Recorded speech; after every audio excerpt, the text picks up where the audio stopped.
What's going on, everybody? Jeff here. Welcome back to the channel. All right, it's time to digress a little bit and talk about yesterday's video. I had a lot of people reaching out to me in the comments and on Twitter, just telling me how wrong I was for spreading this misinformation. So in this video, we're going to go over some simple math and I'm going to clarify everything for you. But before we get into it, there are three things I want to mention. One, in the beginning of yesterday's video, I had clearly stated that all of this was speculative. Okay, because two, I've been one of the only consistent individuals for the last 8 or 9 months that have stated you cannot trust any of this third-party data. Okay, it is self-reported. All right, none of when you cross-examine multiple different platforms, none of them coincide with each other. Okay, and on top of it, that's their job to be able to sell subscriptions to you guys. Okay, and not report accurate information that is self-reported, which we know that if they do lie on this self-reported data, there's no punishment. Okay. And lastly, before we get into explaining everything in a very, very deep fashion, I'd mentioned yesterday that 80% number. Okay. The reason for yesterday's video is this is becoming in plain sight. Months ago, it was, oh, this was hidden. Okay. It was hidden. It was hidden. Now everything is in plain sight. There's a lot of, statistics, okay, and studies out there and individuals that are stating that retail owns far more than 80% of the float.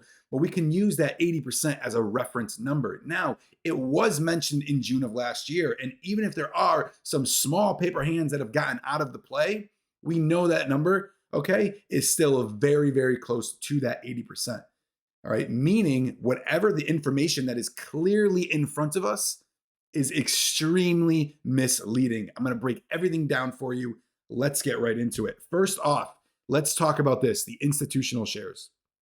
I had said yesterday that it shows right here 36%, and it could possibly be 54%. And a lot of you had jumped down my throat saying, no, dude, you are so wrong. Well, it clearly says here institutional shares long. So that's not including, shares short. Only long is 36%. However, it's excluding 13D and 13G filings. Now, a 13G filing is nothing more than a 5% ownership. And it clearly states right here that Vanguard and BlackRock filed 13Gs. Now, while you scroll down even more, it shows that they did file 13Fs. Here's where the math comes in.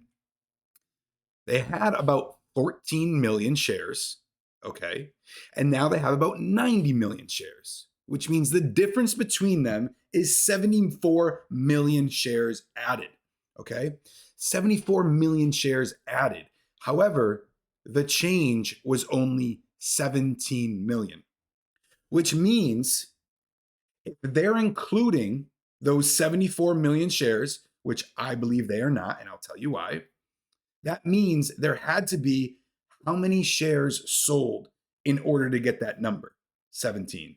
Well, 74 million minus 17 million equals 57 million. Shares sold, right? Because 74 million shares added, 57 million shares sold equals a change of 17 million. When you scroll through these 13F filings, and I've literally highlighted a bunch of big moves, it does not add up to 57 million shares sold, okay? And to take even a farther look, take a look at MarketBeat, which their numbers are completely, irrelevant as well.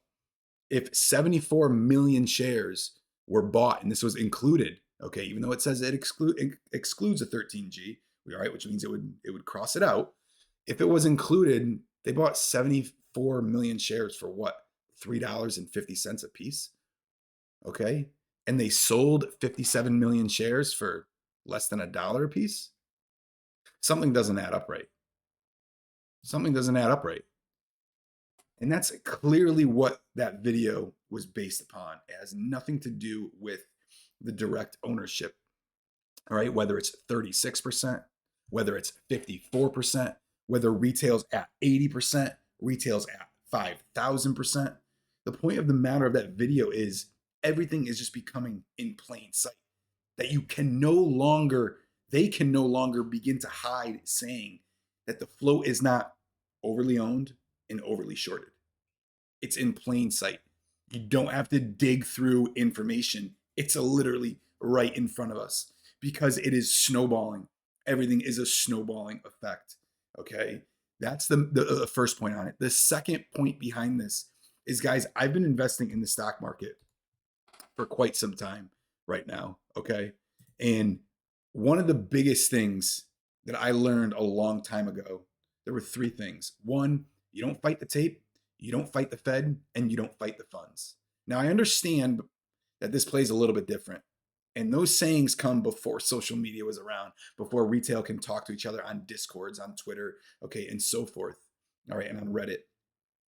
But those are one of the biggest things because you never want to go against a fund, solely against funds. Reason being is because they have more money than you. Okay, it's a very old school saying.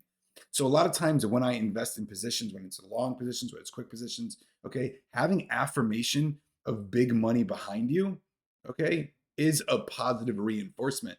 All right, and especially seeing that institutions are still piling into this play because don't forget they compete with each other. Okay, as much as some of them might, band together and try to make moves together, try to combine capital, just like some of us do it, in Discord groups. But you got Discord groups that one person's, buying puts and one person's buying, calls. It's the same thing. Inevitably, they're against each other. All right. So when you see that institutions are still adding and piling into this, all right, it gives myself positive, reinforcement of that they know exactly what is happening behind closed doors. Okay. So, like I said, take a look at this. Watch yesterday's video if you need a little more clarification. Take a look at what I literally had just stated, talking about these numbers and how none of them do make sense, and why I still do believe that 74 million is not counted towards the 36%. And guys, here's the other thing. I could be wrong. Could be wrong. Of course, I mean, it's a stock market. It's all speculative. Of course, it could be wrong. Okay, but also retail can clearly own more than 80% into the thousands of percents. Okay, as individuals have been adding onto it and so forth. All right. The point behind the video was, like I said, this is now in plain sight. Plain sight is only a matter of time. Okay, till eventually they're like, uh-oh, we're gonna clearly get exposed. So that's it for this video, guys. Maybe I'll see you in the next one.